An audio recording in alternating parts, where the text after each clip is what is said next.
Hello बच्चों, क्या हाल चाल, कैसे हो आप लोग। तो आज जो है क्लास 11 केमिस्ट्री का जो अगला वीडियो है वो आप लोग के लिए आ गया है। इससे पहले जो पहला वीडियो था उसको हमने पीरियोडिक टेबल, इसमें जो उसके पूरा चित्र चार्ट बना के समझाया, उसमें जो वेरी वेरी इंपॉर्टेंट ट्रिक, सबको एक तत्व के इंपॉर्टेंट सब ट्रिक बता दिया आप लोग। तो पहले आप लोग फर्स्ट वीडियो देखोगे तब ये वीडियो और अच्छे से समझ में आएगा।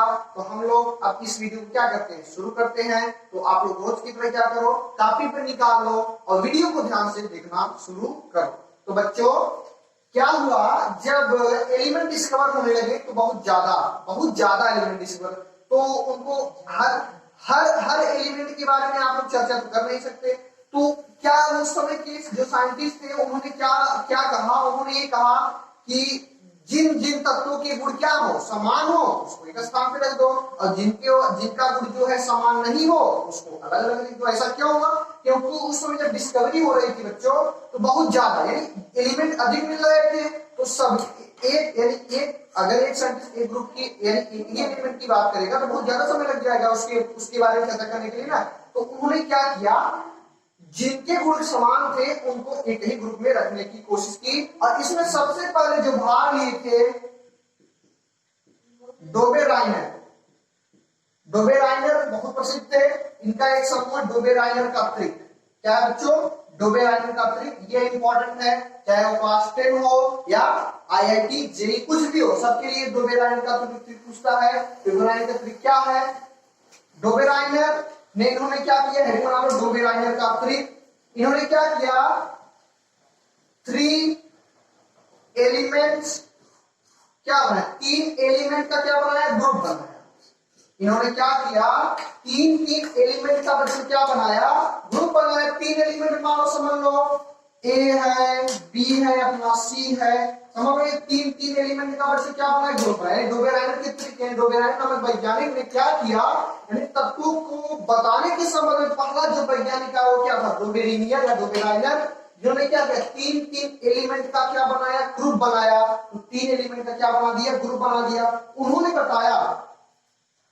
बताया यदि बी का हमको एटॉमिक वेट यानी परमाणु भार पता करना हो तो कैसे प्राप्त करेंगे। तो उन्होंने क्या किया, यदि हमको ये जो तत्व बी है इसका अगर एटॉमिक वेट अगर हमको पता करना हो तो हम लोग क्या करेंगे, बी का एटॉमिक वेट यानी बी का परमाणु भार पता करेंगे। तो ए का यानी atomic weight A plus atomic weight C divide by 2। ये इंपॉर्टेंट रूल है, इसको याद करना। यानी जो त्रिक समूह है उसमें अगर हमें बीच का यानी पहले और तीसरे का यदि हमको परमाणु भार पता है तो उससे हम बीच वाले तत्व का परमाणु भार निकाल सकते हैं। ये बात इन्होंने बताई। इन्होंने क्या बताया, जो बीच वाला तत्व है पहले और तीसरे का समांतर माध्य होता है। पहले और तीसरे का समांतर माध्य क्या है, कुल पदों का योग बटे कुल पदों की संख्या। पहले दो योग, ए का समांतर मान बटे सी का समांतर मान, कितने पद है, 2 है, इसलिए बता 2 कर दिए। तो ये बात इन्होंने बताई। इन्होंने बताया कि यदि बी का आपका परमाणु भार अगर याद करने हो तो ए का परमाणु भार और सी का परमाणु भार अगर कर लोगे, उसका समांतर माध्य कर दोगे तो हमको जो है क्या होगा, बी का परमाणु भार पता चल जाएगा। उसके लिए उन्होंने बात भी की थी, लिथियम हो गया नाम, पोटेशियम, यही 3 तो तत्व थे, लिथियम नाम। उसके बाद इसका ये कितने पे है, मान लो ये इसकी बात करेंगे परमाणु भार की 60, 23 के बाद 39, 1 2 3, समझ लो ये ए है, ये बी है, ये सी है।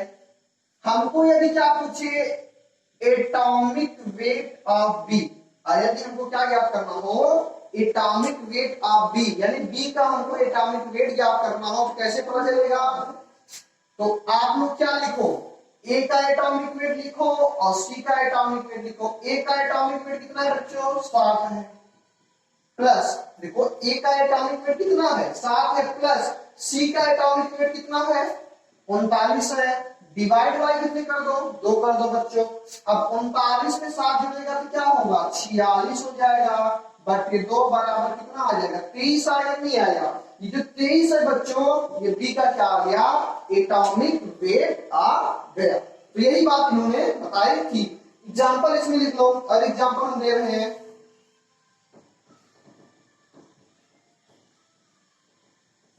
और एक एग्जाम्पल और बताएंगे और एक आपको करना होगा। दूसरा एग्जाम्पल जो है कैल्शियम है, और उसका नाम क्या है, स्ट्रोंशियम है और बेरियम है। Calcium, strontium, barium. 40, 88 और क्या है, 137 है। समझ लो ये ए है, ये बी है, ये सी है। तो atomic weight of B, atomic weight of B का कैसे करोगे, atomic weight of A plus atomic weight of C divide by 2। तो 40 प्लस 137 डिवाइड बाय 2 कर दो। तो इसको करोगे 170 डिवाइड बाय 2, तो दोनों कितना हो जाएगा, 2 8 16, फिर 2 8 16, 88.5 तक आएगा। तो 88 आ गए, अप्रॉक्सीमेटली सही आ रही है, 88 88.5 है, तो कोई ज्यादा अंतर नहीं है। तो ये बताए थे। तो आपको अभी हम एक बात कर रहे हैं, एक आपको ये था डोबेरियर का ट्रिक, अब इसमें एक आपको करने के लिए हम देंगे, और आप लोग कैसे करोगे वो आप लोग जानो। अगर नहीं आ गए तो कमेंट बॉक्स में आप लोग टाइप करिएगा, फिर उससे हम आपको बताएंगे। जैसे क्लोरीन है, ब्रोमीन है और आयोडीन है। क्या है, क्लोरीन है, ब्रोमीन है और आयोडीन है। 35.5 इसका होता है, इसका 80 होता है, इसका 127 होता है। ए, बी और सी। क्वेश्चन है एटॉमिक वेट ऑफ बी, क्या याद करो, एटॉमिक वेट ऑफ बी, यानी बी का क्या याद करो, एटॉमिक वेट ऑफ याद करो। कैसे करना हो आप लोग करिएगा, नहीं आए कमेंट बॉक्स में टाइप करिए, उसे हम फिर वापस बताएंगे। जल्दी से लिखो।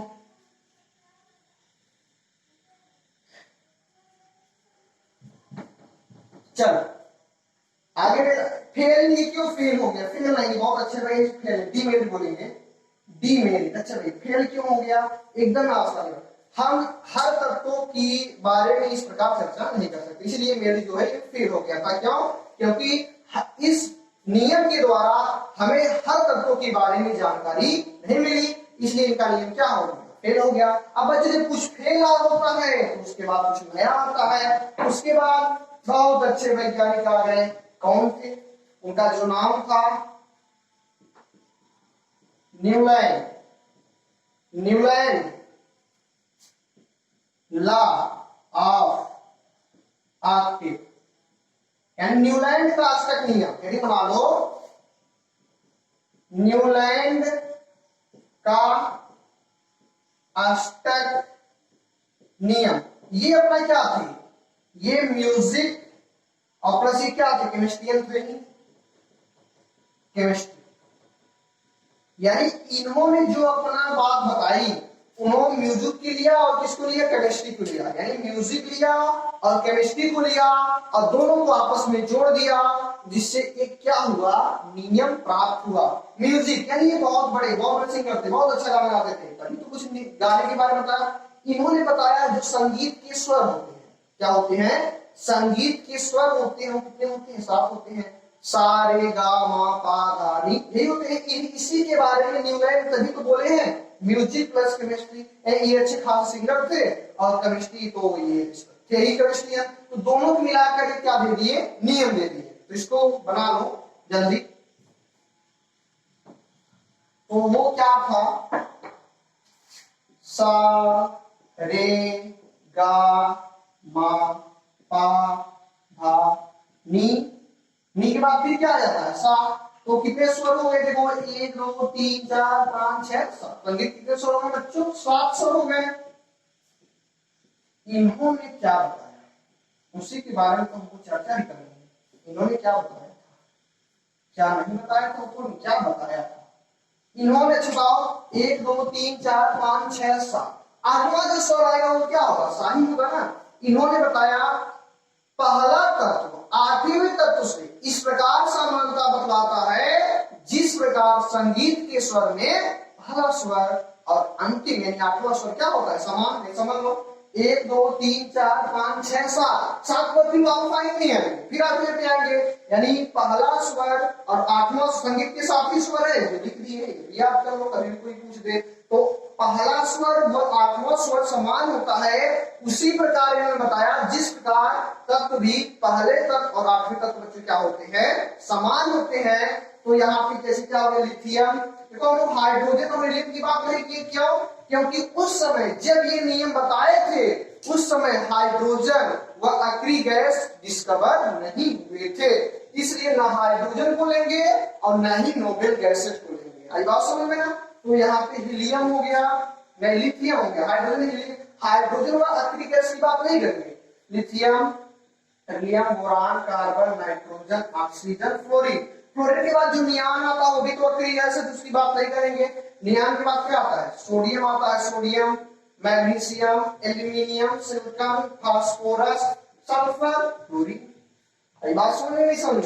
अब देखो ये पहला तत्व है, 1 2 3 4 5 6 7, ये आठवां तत्व है।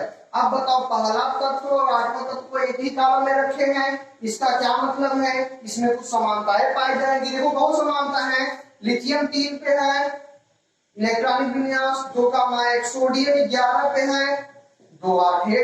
अब बताओ दोनों के बायकोष्ट कितना आ रहा है? एक आ रहा है, नहीं आ रहा? कुछ इसमें समानताएं होगी तभी तो एक आ रहा है। तभी तो ये बात किए कि पहला स्वर और आठवां स्वर जैसे समान होता है उसी प्रकार पहला तत्व आठवें तत्व से क्या बतलाता है? समानता बतलाता है। तो इनका भी ये मामला क्या हो गया था? फेल हो गया था बच्चों।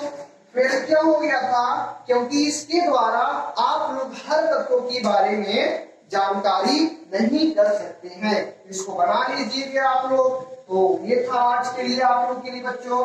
तो इससे आगे बच्चों हम लोग क्या करेंगे, नेक्स्ट वीडियो में बात करेंगे जो क्या था लोथरमियर और दिमेत्री। दिमेत्री क्या? मेंडलीव। ये बहुत प्रसिद्ध है। देखो ये अपना प्रयोग और ये अपना प्रयोग दोनों अपना कर रहे थे, लेकिन ये अपना ग्राफ के रूप में बताया, ये एकदम एक्सपेरिमेंट एकदम अच्छे से ग्राफ प्रेडिकल के रूप में ग्राफ के बारे में से बता दिए थे, और ये बहुत और अधिक बारे में जानकारी बताई। लेकिन खोज वही थी, जो बात इन्होंने बताई वही बात इन्होंने बताई, लेकिन ये ज्यादा एक्सपेरिमेंट किए इसलिए ज्यादा प्रसिद्ध है और वो उतना प्रसिद्ध नहीं है। तो हम लोग बात करेंगे दिमेत्री मेंडलीव, जो मेंडलीव की आवर्तशाली होती है उसके बारे में हम लोग चर्चा, यानी मेंडलीव की आवर्तशाली बहुत इंपॉर्टेंट है, उसके बारे में हम लोग बच्चों नेक्स्ट वीडियो बात करेंगे। तब तक के लिए हंसते रहो, मुस्कुराते रहो और वीडियो को ध्यान से देखते रहो। धन्यवाद।